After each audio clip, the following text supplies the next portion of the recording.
Welcome back to We're Not Friends, or otherwise known as WNF Podcast. We just want to thank those, we haven't really shared this with many people, so we wanted to thank those that we have for listening in. And we want to thank the new listeners that may not know us for listening in as well. We hope we can give you guys some enjoyable content. Yeah. I mean, I had shared it. Actually, we both shared it with a few people that we determine as close friends or non-judgmental acquaintances, and we let them know that we were starting the podcast. We were, about 4 episodes in, sent them the links to it, asked them to give us our honest opinions, and a few people sent over really great opinions and really great notes for us to kind of work on. Luckily, we're honored by anybody even listening to it, but to even care enough to be able to say, hey, here's how you guys can improve it. So, shout out to Jonathan, shout out to Nick. There were shout plenty out to of Rob. people. Yeah, I know. I'm just naming a few people that were specifically giving me great notes, and I appreciate it. I actually redid Lauren's shot, so I hope you guys actually think that she's centered up, even though she was off center last time. We'll see. Yeah. Thanks for letting my stomach look horrible in that shot last time. Mad props, man.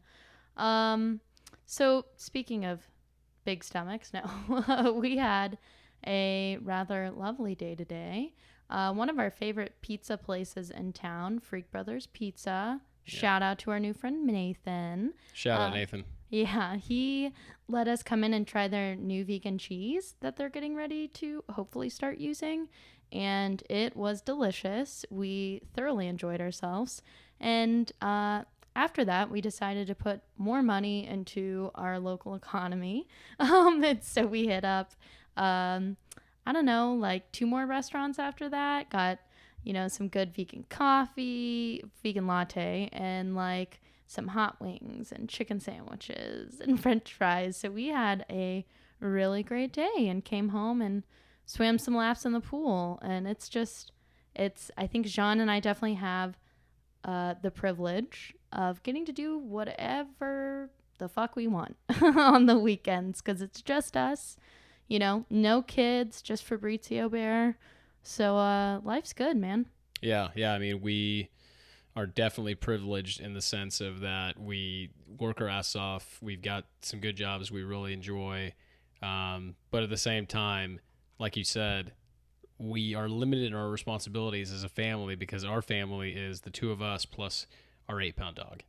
So 3 of us. Yeah, the 3 of us. Or 2.5 maybe, because he's so small. Right, 2 and 1/4. So that definitely is something that, a lot of people would judge 30-somethings, in our situation where they would say, you guys are pretty much all set with a stable home. Why don't you guys insert a kid? And I'm Latin, and so I've got, Hispanic parents, and that's absolutely, some of the things that they immediately talk about. Even before we got married, I remember they were saying, when are you guys gonna get married? And I was saying, well, I think once we get a little more stable. And they were like, great. Yeah. How about kids? And it was like, okay, I think we're going to take it one step at a time, right? Never. Yeah. And before then, at that point, it was like one step at a time, maybe. And now it's looking more like not right now, at least, and definitely not in the foreseeable future. And oh, you know baby, please. You say, I'm not having kids. There's no way. Yeah. Sometimes I'm the one that's like, I don't know. You never know, but I don't think so. And where you're like, no, we're not doing it. Yeah. Yeah. I mean, I speak in absolutes often when I don't mean it, for sure. Too much. It bugs the shit out of me. Yeah. That's the boisterous Italian Hispanic in me. I will always speak in absolutes. It's a major flaw. Illogical. Yeah, it's a major flaw we have, is that we always say shit overly serious than it really is. But on that, we didn't realize there's actually a legit community out there. Oh, I did. Okay. Well, I didn't think that it was hashtag Dink Life. Yeah. They really need a better slogan. So what does it stand for, Dink? Dual income, no kids. Simple. Makes sense. Yeah. You know how I learned about that, actually? I can't remember. I was explaining my weekend to somebody when I worked at the global theme park that shall not be named, or really the global corporate conglomerate that shall not be named that has some theme parks. When I was working there, I was describing, like, they asked, hey, how was your weekend? And I don't know what I was doing. I think I was like, yeah, I went to get a massage. I went to a concert. We went out to eat, went to this dope bar that we like downtown. And they were like, wow, okay, dink life. I was like, what? What does that mean? And this person has kids and was married. And I was like, huh? And they're like, yeah, dual income, no kids. Dual income, no kids. You guys both bring home the bucks and you don't have to spend it on children. Yeah. I mean, the fact that she knew what it was before we did. It was a he. Before he knew what it was before we did, it definitely shows that he probably, and he had kids, right? Yeah. Okay, so that means he definitely researched ways out of his current situation. Stop, don't say that. 100%. The guy was looking at ways out of his current situation, was sitting there thinking, what's a way for me to escape this? No, he was probably like, oh shit, I wish I could get up, enjoy a latte, lay on my couch naked, watch whatever TV I want, listen to whatever explicit music I want, do whatever the fuck I want every day, and goddamn, it is lovely. I enjoy that time. I realized that about myself in the past couple of years. Like we've mentioned before, I have a very stressful life at work, and I actually manage that stress pretty well. And as I've gotten older, I hit a major milestone birthday this last year, and I really just went all for it with my exercise goals. And so I work out, 5-6 times a week now. I eat really well. We've, been vegan and vegetarian for like 8 years now. And so I really, really tried to focus and center my life just to be the best me for myself. But I realized, goddamn, I love my time. I love my time. Not alone. I spend all of my time with Sean. We are constantly together. But I like in the morning, I wake up. Ooh, I get that espresso on a Saturday morning. Get up, watch me some TikToks. Drink my espresso, I don't know, catch up with RuPaul's Drag Race while Jean takes 45 minutes in the bathroom. It's delightful. And I always think, man, yeah, I couldn't do this if I had kids. And that would be really sad. Yeah, I definitely appreciate that my biggest responsibilities are taking my dog out for a walk ASAP in the morning because it gets fucking hot out here. Ugh.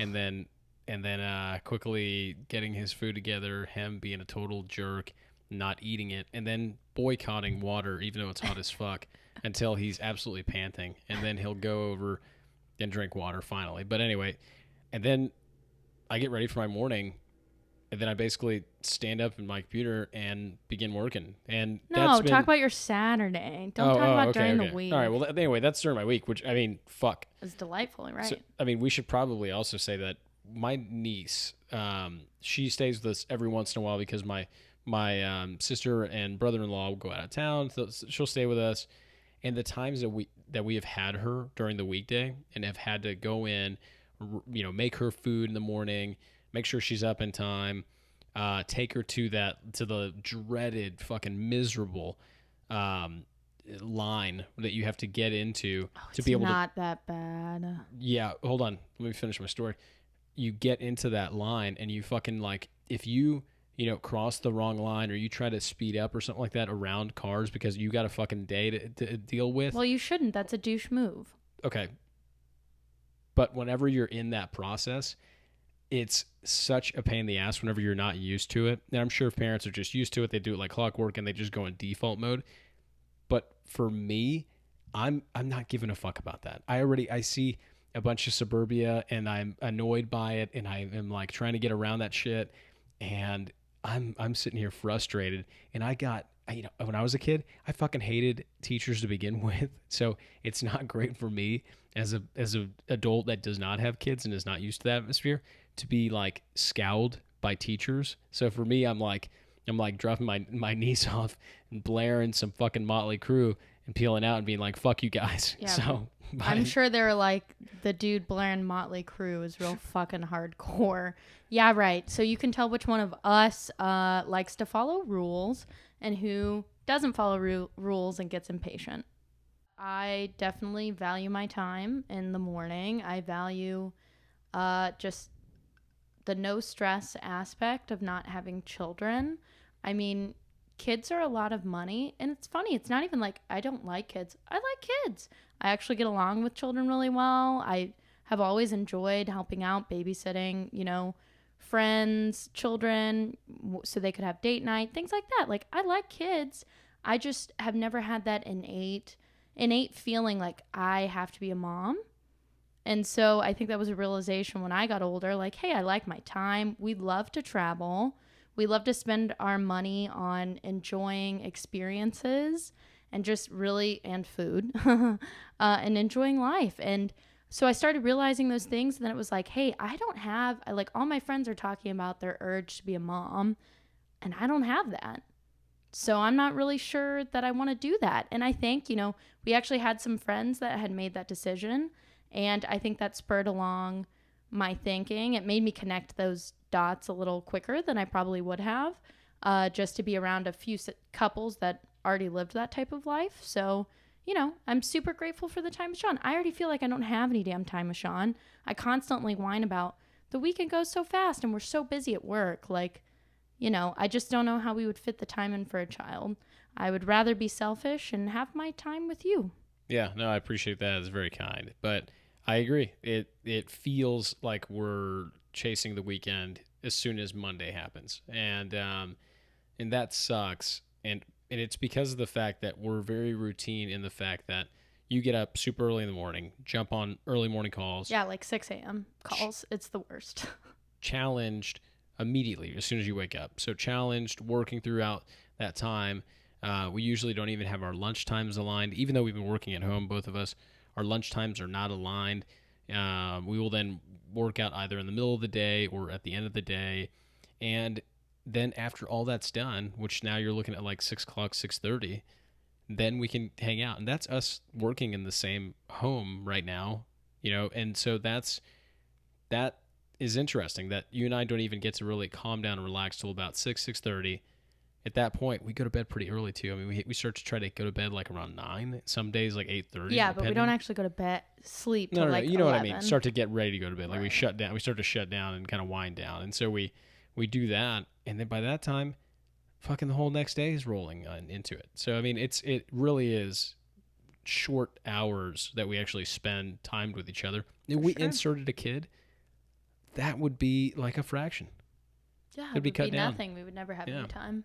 It's funny, the dink movement is really interesting. They qualify it as like the main category types being new couples, empty nesters, gay married couples, and then other childless couples.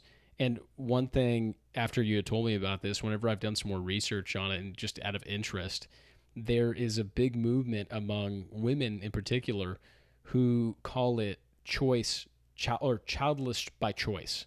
And that's a big thing. And they have like forums and they have conferences, and it's a big thing. So I think that's interesting that they are trying to allow each other to kind of have a support system in the fact that it's not traditional for a woman to, be in her 30s and to be like, you know what, I don't want a kid. And it's by choice because of either my career or just my home life situation doesn't fit that profile. Or I don't want a kid. We don't have the societal thing. I think we push people into parenthood because it's like the thing to do and we conform to what society does. You don't have to provide an explanation. Maybe you just don't want to have a kid, and that's okay. I mean, I've told you a million times. Listen, I'm a female. Obviously, estrogen is pumping through me, and there was I don't know, maybe a year where I felt weird that I thought I didn't want children, and it was just a weird biological type of thing that I was fighting, I think. And then it was like, why am I doing this? Like, why do I have this fear about this? Who gives a shit? And if I change my mind, I don't even really need a biological child. I'll just adopt if I have these urges. But it was just weird. I think because honestly, when I started sharing that, I got a lot of feedback from women. And people that don't even know me, that I'm just meeting, and it may be a casual conversation that comes up in, because I'm an open book. And then they're like, oh, no, you'll change your mind. You're too young. You don't know. You'll change your mind. No, that's not. And I'm like, what the fuck? Don't tell me anything about myself. I'm not too young. I know myself pretty damn well, and I have for years. So how dare you try to discourage me like that? You could say, hey, that's your choice. You never know. Yeah. Yeah, it's Life true. changes, but that's your choice. Instead, I'm constantly told that I don't know, and I'm probably going to change my mind. That's what bothers me. It's like, just be uplifting to one another. Your choice is to have a child. Mine is not. Let's both uplift each other. I don't shit on your choice. Yeah. I mean, in the sales scenarios that I get into, we all sit around, and then, a couple of guys will start busting out kid pics, and they're all like talking about it. And it is weird. And they'll ask me, how long have you been married? Or how long have you been married? And I'm like, oh, I've been with my wife for over 10 years. And, I, married for almost 5 years. And, no, we don't have kids. And then they say things like, oh, what's the next step? Like, it's just default that we have to go and fucking have kids. And whenever they start to really pressure me on it, I say, hey, here's the deal, man, is my wife's got a legit full-time job, legit career. Am I going to ask her to pause that because of the physical demand that she's going to have to be able to bear a child, go through the entire birthing process, go through recovery, and me, all I have is just maybe a few months of paternal, at that, or I'm sorry, a few weeks of paternal at that. It's a huge difference. It's also a huge commitment that I'm asking upon her. And I think that's a lot of bullshit too. And whenever I try to put that on them, a lot of times I don't get great responses. A lot of times the responses are kind of like, yeah, but it's just the way it is, and it's just kind of like, fuck you, man. Like you clearly don't respect the fact that a woman can have an equal career as you. It probably fucking would damage your ego. But some guys actually say, fuck yeah, you're right. That's a good way of putting it. And you're right. That would be a tough thing for me to take a break from my career for a couple of months. So yeah, I totally get it. And men, take note right there. That's a panty dropper. That Jean is so encouraging of me. I'm sorry. I'm going to say that because it is. You are so encouraging of me. You have always been my number one fan to do what I want, to say that I'm better than people in my career and that I should go for that bigger job. I should do this. Sean has always been so encouraging of me. Always, always. He has been my equal these past 11 years. And I am so fortunate. I know I am so fortunate as a female to have a partner like that. And props, we have a lot of great guy friends, fathers or fatherless, who share the same opinion as Jean. We surrounded ourselves with a lot of dope ass people. But thank you. You're always so amazing about that. And it's just awesome, man. Seriously, you're so supportive. I really appreciate that. But I do want to call out, that's a privileged thought that I would even have the opportunity because of our situation with having dual income. If I had a child, for me to stay home with the child and have that recovery time, that's a privilege. Because think about the poor women out there that don't have that time and have to get back to work because maybe they're the sole breadwinner, or maybe it's just them, no father in the picture, so they really have to bust their ass to support that child. So even that opportunity would be a privilege if we ever walk down that path. But I'm cool with just getting 2 or 3 more dogs. Yeah. I'll say this though, just to kind of wrap up the thought on the dual income, no kids. At the same time, the women I have seen being able to, first off, thank you very much for what you said earlier. I love you very much for that. And it's because I do truly love you. And I love your individual growth. And that is the main reason why I believe in the things I do. And the reason why I love you and why I am with you. But I also, really should give a shout out to, the women who do go through having kids, raising kids, multiple kids, and still fucking nonstop working. Right.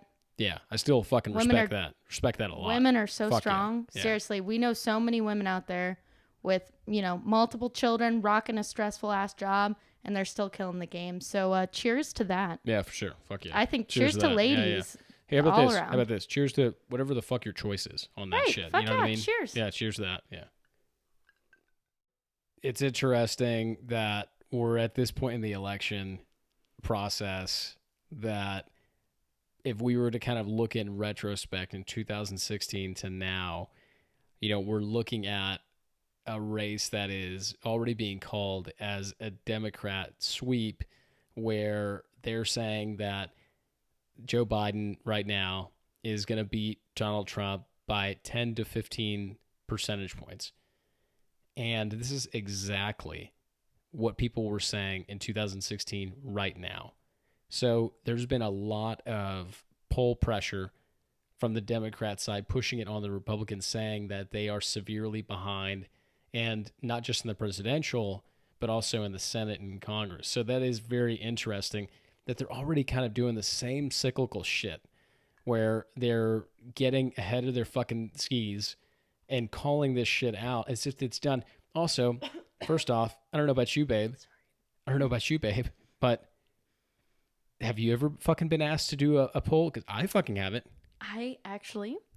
I have multiple times. I still get contacted by Florida numbers because I was registered an independent in Florida. I am a registered Democrat in Arizona. But I still get hit up by Florida because I think I'm an independent. So yeah, I actually have gotten polled. Okay. Well, in 2016, I got polled quite a bit. Okay. I just have to comment on this because this is something I've told a lot of liberals. And coming from the middle of the U.S., especially my family, born in Kansas, raised in Oklahoma. My family's been there since it was Indian territory. Like, I am truly from middle America, right? In the South. So I think I'm not surprised, but it's like, come on, guys, let's get real. The large city type of liberals are so out of touch with the middle of America and seeing how those people are. And I've been saying it for years. There's a lot more, I think, closed-mindedness than those people probably realize. And just people like that band together. So just like with Hillary, they thought there's no way Trump's going to win. The whole time I was like, no, he's going to win, brah. He's going to win because y'all don't realize how many people feel underrepresented and they're still really conservative. They still have really religious views. And I'm not like talking shit on that. These are facts. They're pretty close-minded to new things around them. And they don't really like the changes that are happening. And they feel very underrepresented. And that's why they voted for Trump. And that's why they're going to fucking vote for Trump again. Because he's still got quite a bit of a following. People still follow him blindly. I don't get it, man. I mean, we argue with our parents all the time about stuff. And it's like, you just said something negative about Obama and then justified it for Trump, but it was the same thing. So I don't get this. It's a blind, cult following almost, in my opinion. And what do they have to contend with? Biden? We're going to settle for somebody that's been accused of sexual harassment. Hi, DNC. I'm still waiting for you to prove to me that this old pervert hasn't actually sexually harassed women. Because, man, I've seen a lot of videos of him being a creep to young girls and to women in general. So that doesn't sit well with me. Do I want to vote for that? Hell no. I need them to prove to me that that man's not a perv. I'm not even going to talk about all the other things he's failed at, but... Yeah, and I'll make one comment on that, the Biden thing. I know for a fact that, being a man, we do use physical dominance as a power. It's like a silent power move we'll do every once in a while, where, it's happened subconsciously. You go over to kind of like crowd women, or you'll put your hands on a woman when you don't mean to, and it's kind of like a belittling thing.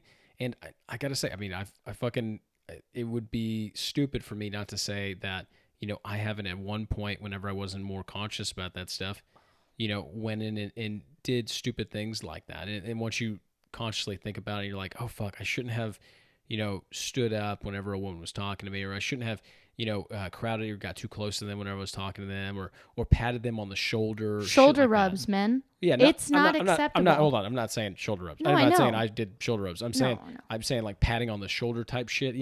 That kind of thing. It's demeaning. You know what I mean? And it's shit that like among guys you do that every once in a while, and even then it's disrespectful. But to women, it's really disrespectful as well, and it comes off as just kind of a power move to kind of grasp the atmosphere kind of thing. But on all of that, it's true. Both sides are yelling into their own echo chambers and feeling a little overly confident on both sides. Yeah. And, going back to the original thought of that, we're in the same fucking place as we were in 2016, and with all of that fucking pressure, and Trump keeps a fucking watch on the news on that shit, and he fucking watches those polls, and he fucking said, hey, things are getting kind of tough right now, so maybe if COVID keeps getting worse, maybe we should as a precaution to the country, probably go in and delay the election. And it's just like, holy shit. Are we in fucking reality right now? Are we talking about an individual that we're already kind of talking about that like has put in federal agents to go into Portland, talking about doing it in Chicago, and has already done several weird fucking things to get his own political buddies out of jail and out of criminal charges? And now we're talking about this guy going in and saying that he wants to delay the election? That's fucking scary. That you don't care who you are. Like, and that's the thing. As like, even if you're a Republican, you should be hearing that and you should be like, oof, I don't fucking like the way that sounds. Is it a time of war? Fucking weird. Oh, but to him, he's already started that rhetoric. I know. So it's funny. He is actually, since the beginning of this thing, he said he considers himself a wartime president. And he calls, when he's not fucking calling COVID-19, when he's not calling it the China virus, he will call Kung it flu. Or the Kung flu. Fucking despicable. That's racist. Yeah, that's fucking Don't repeat that. It is. It's fucking racist. So fuck you. If you think that's normal and you think that's totally... Yeah, fuck you. Yeah, go fuck yourself. But the main thing of it is that he is starting this rhetoric, and he calls it the silent enemy and the silent war and all this stuff, the invisible enemy. I know. And he's doing all this shit, and he's calling himself a wartime president, and he's calling it the battle. And he's saying he's calling it the battle against the plague. And he's really setting this fucking stage to make it feel like he'll have some kind of right to potentially do something like that. Disturbing. God damn. So anyway, imagine if he's saying that right now, if, he loses the election, which right now, hey, up to me, I'm sitting here saying, hey guys, me predicting it, back in 2016, everybody was fucking saying that it was going to be a Democratic sweep and it was going to be the fucking worst win, a Democrat beating a Republican. I think it's the same fucking setting. I think he's going to win, guys. Because there's no real fucking draw. Progressives are releasing ads saying things like settle for Biden. Oh shit. Which, come on guys, we could do better. Jesus Christ. Damn. Settle for Biden's a rough pitch. You think you're going to get me? But it's true. Hey, at least they're being honest. At least I like those campaigns. At least they're not like, yeah, no, this guy's grade A shit. No, they're like, ugh. Yeah, Bernie, where the fuck are you at on that shit? Well, I know. Anyway. Let's not even. Yeah, he was saying that Biden would be the next FDR and all this shit. That's it's like, stupid. Fuck you, This Bernie. man already ran right for president once. Yeah. He failed. No. He's run for president 2 times before this. Right. He was found in the very first time in the 90s. People don't talk about this often. He actually fucking copied ads from the UK that happened not too long before. So didn't he steal somebody's speech? Okay, that, and he got caught in his law school of that. He actually fucking counterfeited one of his main major papers, and he got caught straight up on his law school shit. So it's just like, dude.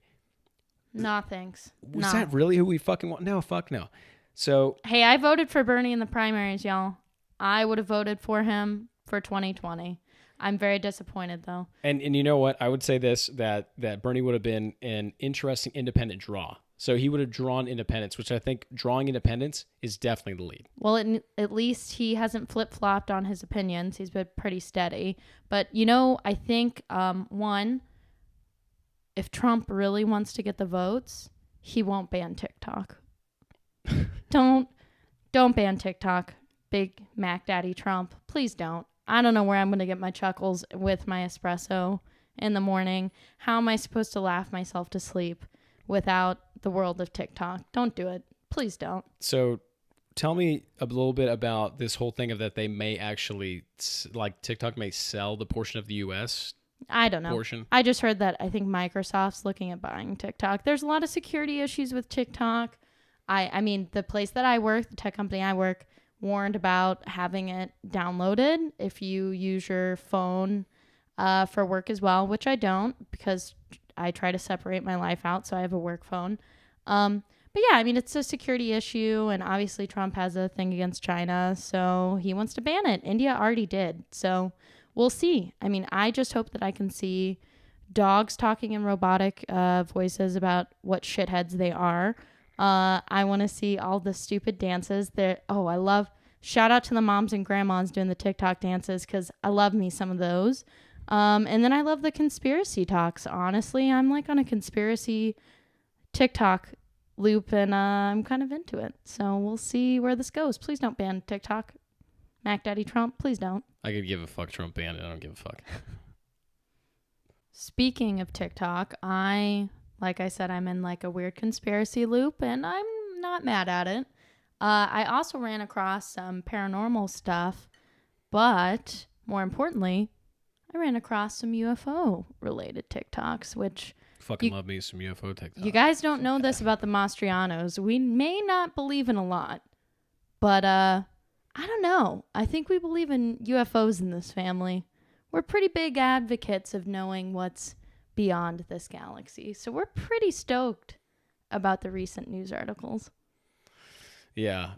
I don't know if everybody has watched this, but a pretty fucking interesting documentary to look at is Bob Lazar's a documentary on Netflix. That's a good one. And I was segued into that whenever I listened to Bob Lazar on Joe Rogan's podcast. And I'll say this, Bob Lazar was great, but the documentary guy who actually made it and was on there fucking made it sound like bullshit. He was terrible. Yeah. That guy, I don't even want to give him a shout out because defensive. He was defensive. And he was weird too. He was defensive. He was weird. And in fact, the way he even made the documentary style was super stupid. They should have just stuck to the facts. He added in like cartoons and shit like that. He made it look real dumb. Anyway. I got more out of Joe Rogan's podcast with him, I thought. For sure. Yeah, it was a great podcast. It was super weird. And we were driving back from Las Vegas from Halloween last year. Through the desert listening about UFOs. Yeah. Fucking we were really into that. And so we were driving back. We're listening to Bob Lazar's thing. And Bob Lazar, just a kind of quick snippet on it. He was in his 20s and he got into rocket propulsion. And he actually put in a homemade rocket-propelled engine into one of his vehicles, his personal vehicles. And he became kind of an expert on this thing from an amateur side. And supposedly, he was hired by Los Alamos secret base, which allowed him to be able to actually work on secret government jet propulsion. And he said while he was there, they revealed to him that they were working on crafts that were from other planets, supposedly found in artifacts. So supposedly they were dug up from underground on dry ground and in the water, and they dug those things up, and that they used special technologies that pushed gravity in order to move in jet propulsion. And he goes out and talks to a local reporter about this shit, and they talk about it, and this was all in the 90s. He gets dismissed. They say he doesn't work for him, all this stuff. And then it gets revealed down the line that they end up finding old newspapers that he actually was called out as like a rostered employee that worked for Los Alamos. And then he also said that there was a way that they identified individuals whenever they entered the building, and that was to be able to scan the length from like palm to end of fingertip. And how they did that is they would scan each individual finger then at that point, it would gain you access because they said it's a unique identifier that everybody has, kind of like the fingertip and kind of like the earlobe. Supposedly, everybody's earlobe is a unique identifier. My elfin ears are my unique identifier? Turns out it is. Yeah, nobody else got them. So the government denied this at the time. And then like 15 to 20 years later, they end up saying, okay, yeah, we actually did use that technology. So he was like, fuck. Wasn't he in a roster? I don't know if it was a news article, but I thought he was in like the company roster. They found that's what I just something. Said. Well, you said it was in a news article, but I don't. I think that's where it was. It was like a news article they released. No, I think they actually found the roster. Anyway. So yeah, we're just giving guys. We're prefacing this. Go fucking listen to it. I definitely. It was a dope podcast. But follow it up with. There was a video that's been widely released that a Navy fighter pilot is going around flying, doing a training mission. It's like a Tic Tac UFO is what people were referring to it. Right. As. So that he's going and doing a training mission, and he and another pilot are both kind of like paralleling, which means like flying like at a great distance side by side at like super high speeds. Then at that point, they see something flying between them as fast as them, and then faster than them, and then zipping around, and then going super close to the water, and then going up above, and then they're tracking this thing, and they can't even get a lock on it, which means that their technology in that fighter pilot's plane, which, you know, we have fucking great technology, it wasn't advanced enough to be able to capture this vehicle, and it goes out of sight, and you hear them, they're like, what is that? It looks like a Tic Tac. Let's keep trailing it. Oh, and to fucking top it off, as they're trying to lock in on this thing, it actively jammed their signals, which means they said actively jamming is whenever they actually have something inside that vehicle that can actually block out and ruin anybody actually trying to lock into it. So fucking crazy. So dope. Can I just tell you, as a child, Men in Black was like my favorite movie. And I, one, was like, yes, I believe aliens are real, Will Smith and Tommy Lee Jones. 2, I would be a dope-ass agent. Please, MIB, hire me. If you're out there, I'm telling you, man, I got a real way of talking to people. I think I could talk to some aliens. I think I've got a real sense for it. So that is so dope. But to follow up, so the actual pilot, that's in the plane. I thought it was a Navy general. No. It's a Navy pilot. The actual pilot sitting inside of it, he actually goes on Joe Rogan and talks about it. And he doesn't sound fucking crazy like some military guys I've actually heard on talking about this kind of topic. He is legitimately talking about. He's a commander, things. Right? He's a commander. Yeah, pilot. So he goes and is talking about it at like great length. And the guy is a straight edge guy. And whenever you hear somebody who's straight edge and you know no nonsense, logical, he was really good. And he was stunned by it. He said he was so stunned by it, never seen anything like it in his life, and they didn't understand how to even talk about it between each other. Oh, and then he said. The Mastrianos are nerding out. We're getting too excited over here. Watch out. Yeah, fucking losing my voice because I'm so excited. He then says that once it got released out into the public, he actually was contacted by other fighter pilots that said, hey man, I just got to say, I am now able to tell my story. And many others said that they had similar encounters through the past several decades of these types of unidentified flying vehicles, which now they're calling, what are they calling now? A different thing, but we should... Unidentified aerial objects? No, it's unidentified aerial phenomenons. Oh, okay, I think it's something along those lines. So that's the new thing that they're saying. And here's the thing that I'll kind of wrap up with this, is that a couple years ago, Tom DeLonge from Blink-182, he begins an alliance with former fighter pilots that were talking about this shit. Everybody's kind of curious about that. Tom DeLonge goes on Joe Rogan, makes a complete fucking fool of himself. He sounded a little... Ugh. It was bad. He sounded total fucking tinfoil. He didn't make any sense of it. And he kept saying, guys, there's information out there being released, blah, blah, soon, blah, blah, blah, blah. And he kept saying so scattered and so non-specific. But couldn't validate how he knew this information, if I recall correctly. Right, yeah. And so it made it sound just complete bullshit. And so it was just like, damn, Tom DeLonge, you quit Blink-182 for this shit? get fucking back in the band, man. Start running naked and singing songs down the street. That's what I want to see you do, bro. Yeah, it actually kind of looked kind of sad too. Like I listened to the audio portion, and then I watched part of the actual like video footage. I love Blink 182 and total nostalgia. Yeah, for sure. And I watched the video footage, and he really did kind of look a bit disheveled. It didn't help, and but then I mean, it turns out that the fighter pilot that actually released that information, all that stuff, he's a part of that group that Tom DeLonge started. Wild. Well, and now he should feel extra vindicated because it just came out this last week that they're about to release some previously sealed like documents and talk through. It was discussed that they funded, there's like a certain group within the government that they've been funding to basically look into these unidentified aerial phenomena. And then on top of all that poor guy, Bob Lazar, after being made out to look like a fool, and I gotta say, he is not the type of person that looks like he chases publicity. No, not at all. He's the type of person that seems so just kind of focused on his work and his love for jet propulsion shit that I think he was like thinking probably it was a huge mistake that he ever talked up about it. Probably. It ruined his life. You remember that when he was talking about it. Yeah. He was like, it ruined my life. I should have never said anything. Yeah. And he said his phones were tapped.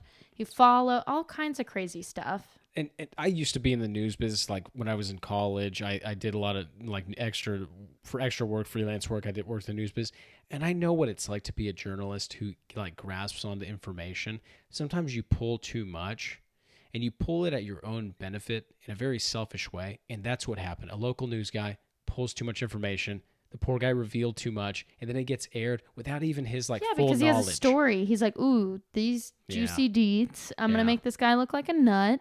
And people are going to be entertained. Honestly, the human race is pretty shitty. So, yeah, I'm sure aliens come down here and are like, ooh, I don't think I want to get involved in this. Well, it turns out last week they basically fully vindicated him. Yeah. They basically said, it's true. Bob Lazar actually did work for us, blah, blah, blah. And they fully vindicated. Said that? Yeah, they did, man. He posted a social media post saying it's been almost 30 years now. I've been dealing with this, and I didn't know that they vindicated him, Sean. I thought he was just claiming that because they came out to say that they actually have the special program. I don't know. Something along the lines. Baby, I don't think they said Bob Lazar worked for them. I got to look more into this shit, but I swear it was something along the lines of that. Baby, I'm pretty sure they just were validating that they've had a program that they've been funding for years. And there's been a special task force. How are you going to take this fucking beautiful special ending that I just had? I just created this beautiful ending for Bob Lazar. I'm sorry, but I'm saying they didn't they came out with like certain evidence, I guess, but they weren't like, hey, Bob Lazar. God, give this guy some fucking, guy. No, I'm just saying, oh God. God, okay. I want this guy to get some fucking closure. That's all. No, I'm sorry. I made a shitty comment about Ellen, I believe on episode 2. Or episode 1, I can't actually remember which one, but episode 2 or episode 1 of our podcast, I made a very unfounded claim that Ellen was loosely connected to the Epstein thing because of a Twitter trending topic that said that she and Oprah were potentially on flights with Epstein.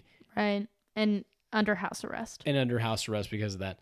That's still not proven true. No.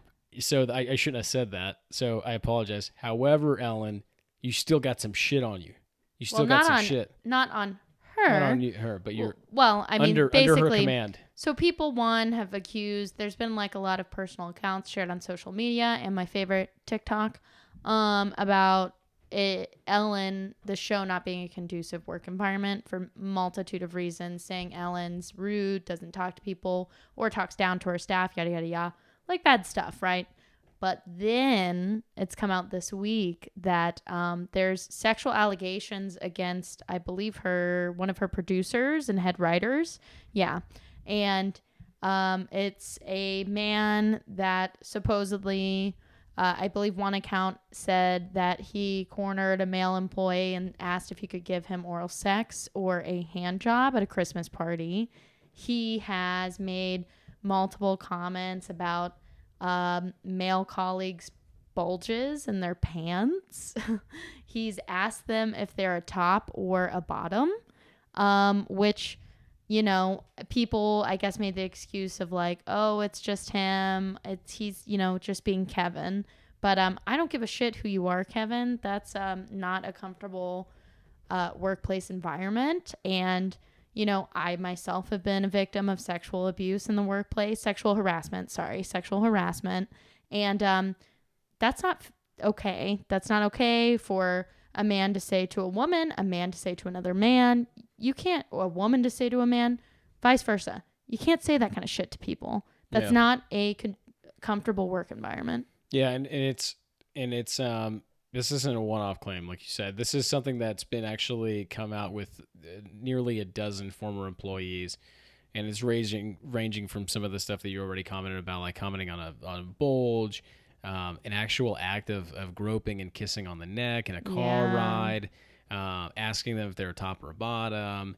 And they're saying that that a lot of it is masked in sarcasm, which, like I said before about the Louis C.K. shit, here's the thing. Things can be put out as jokes, but whenever they cross a line of seriousness or inappropriateness from somebody up in the upper echelons of power, handed down to somebody who works underneath them, it feels like a lot of pressure. And so whenever you're joking and asking somebody if they're a top or a bottom, or asking somebody, you know, just sexual questions about themselves, that just feels terrible. Well, it's inappropriate. And often if it's a person in a position of power, which if he was head writer and executive producer, he is a senior level employee. So if he's doing this to people that are below him in the hierarchy, I'm sure people felt very uncomfortable, but felt forced, like they had to play along or answer. That's how a lot of this sexual harassment works.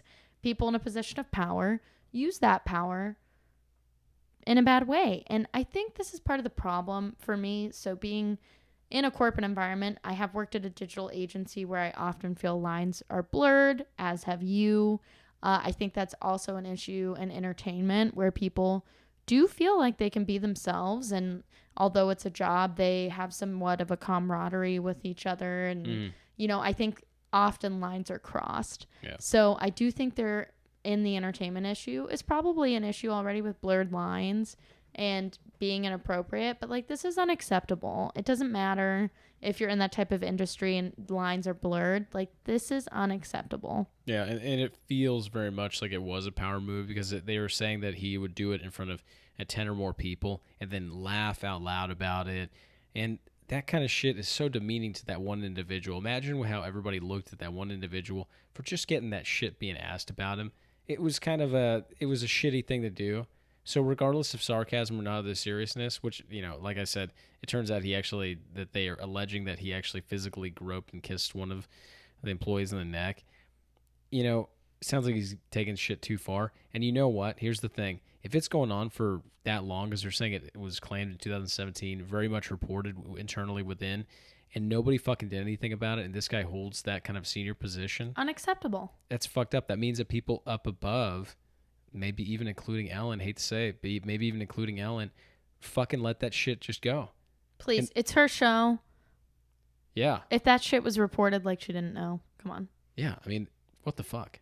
Yeah, it's despicable. That's unacceptable. I hope that, you know, we get a little more information about it, but at this point, it sure seems like that show's in the wrong, and they need to do some investigation, and that guy should get in trouble, get fired for that shit. Come on now. Yeah, and they should be held. Yeah. You know, this is unacceptable for them to let that slide after having shit reported, so they should be held responsible. For sure, and these are the instances where, you know, people talk very harshly about this whole, like, the cancel culture stuff, but it's shit like this that's like, you know what? If the whole fucking show goes down because of this, it's because it went on too long and nobody fucking did anything. Right. So because of that, if they do fucking cancel it, good. Fuck that show. And I'm sorry, I know it had real positive messages and all that stuff, and Ellen may be truly an actual good person, but she let that shit probably go under the radar among other senior level people. And then, you know, at that point, fuck it. If the whole show goes down because of it, that's on them. Man, this sounds like the morning show. I mean, A little different. Obviously, it was you're talking about the Apple TV right. show. But it just, I was sitting here. With Stephen Carell and Jennifer Aniston. Right. Like, sure, it was an anchor that was doing the sexual harassing, but like the whole show knew it kind of thing. And it was reported, but instead they just, promoted employees and all. I thought that was a really interesting show because I think it actually had a pretty fair depiction of life in those types of environments and the kind of shit that people get away with sexual harassment. On that note, thank you guys for watching our 5th episode. We will continue to try to get these out ASAP as soon as we're done with them. So hopefully these topics are still relevant. We appreciate all the listeners. Please do, share with your friends if you believe that it's a watchable show, and we'll continue to improve it. Please send me your notes if you have any on production level. So I love that. I love it. So follow us on social media, comments, And what's our social media? WNF Podcast. Perfect. And that we're on what? Instagram and Facebook, and as Twitter. well as YouTube and Twitter. Yep, YouTube, Twitter, and Reddit. We're going to start actually posting on Reddit as well now, too. Yeah. So, anyway, guys, thank you guys so much for listening. Cheers. Thank you. Thank Cheers, you guys. Y'all have a great week. Thank you. Absolutely. Have a great week, guys. Thank you for listening.